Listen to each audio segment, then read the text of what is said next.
ആദ്യമായിട്ട് ഞാൻ ചോദിക്കട്ടെ, എടാ ഡാനി സത്യ, എടാ ഡാനി സത്യ, ഞാനാണോടാ ഈ സോഷ്യൽ മീഡിയയിൽ ആദ്യമായിട്ട് സബ്സ്ക്രിപ്ഷൻ തുടങ്ങിയോ ആദ്യത്തെ ഒരു പെണ്ണ്? അല്ലല്ലോ. നീ പിന്നെ എന്തുവാടാ നീയും നിന്റെ കൂട്ടുകാരൻ അതിലും ഈ കിടന്ന് കൊണാന്ന് പറഞ്ഞ് ഈ സംസാരിക്കുന്നത്? നാണം കൊണ്ടോടാ നിനക്കൊക്കെ?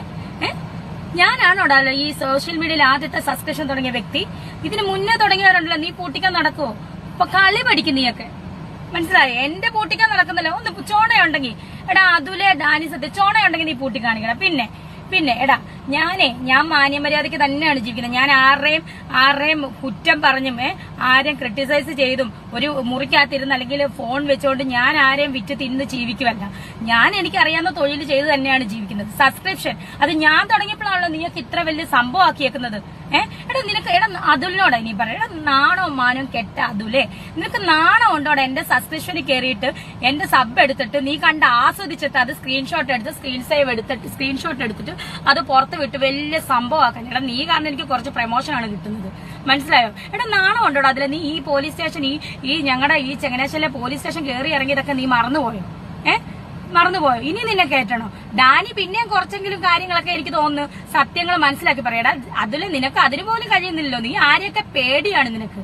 ഞാൻ ചെയ്യുന്ന സത്യങ്ങളും എന്റെ ഭാഗത്ത് ശരിയുണ്ടെങ്കിൽ പോലും നിനക്ക് പറയാൻ പേടിയാണ്. പിന്നെ എന്റെ അച്ഛൻ തങ്കച്ചനെ പറ്റി നീ പറഞ്ഞല്ലോ, അത് പറയാൻ നിനക്കൊരു യോഗ്യതയില്ല. കാരണം എന്റെ തന്ത കഷ്ടപ്പെട്ട് തന്നെയാണ് എന്നെ വളർത്തിയത്. നീ നിന്റെ തന്ത പഠിപ്പിച്ചതാണ് നീ ഇപ്പം പാടുന്നത്, മനസ്സിലായോ? ഞാൻ അങ്ങനെയല്ല.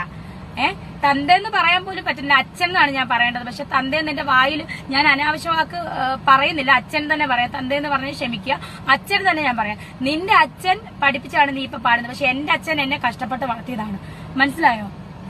നീ ഈ കിടന്ന് പറയുന്നത് നിനക്ക് നാണമാകുന്നില്ലേ? അതുപോലെ എന്തൊക്കെ നിർത്താറായിട്ടില്ല ഇത്? സബ്സ്ക്രിപ്ഷൻ നീ വാതോരാതെ പ്രസംഗിക്കുന്നല്ലോ.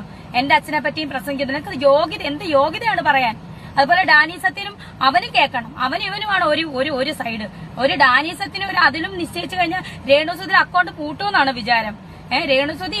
രേണുസുതി മെറ്റയും അതുപോലെ തന്നെ ഈ ഇൻസ്റ്റാഗ്രാം പ്ലാറ്റ്ഫോമും മറ്റുള്ളവർക്ക് ആണിനാണെങ്കിലും പെണ്ണിനാണെങ്കിലും സബ്സ്ക്രിപ്ഷൻ നിയമപരമായിട്ട് കൊടുത്ത പോലെ തന്നെയാണ് രേണുസുതിക്കും തന്നിട്ടുള്ളത്.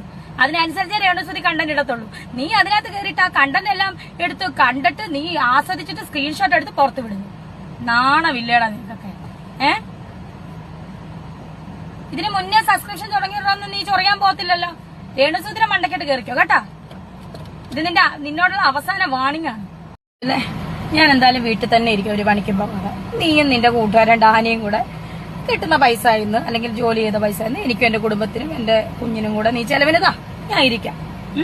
എന്തായാലും എനിക്കും കെട്ടിയവനില്ലല്ലോ, മരിച്ചു പോകും. അപ്പൊ നീ കൊണ്ട് ചെലവിനതാ, ഞാൻ വീട്ടിലേക്ക്. പിന്നെ എന്നെ അനുകൂലിച്ച് പറയുന്നോണ്ടാണല്ലോ നീ ഈ സജിന ചേച്ചിനെ ശ്രീധുവിനൊക്കെ എടുത്തിട്ട് ഏറെ കയറ്റുന്നത്. എടാ അവരെങ്കിലും വേണ്ടേടാ സത്യം മനസ്സിലാക്കി സംസാരിക്കാൻ.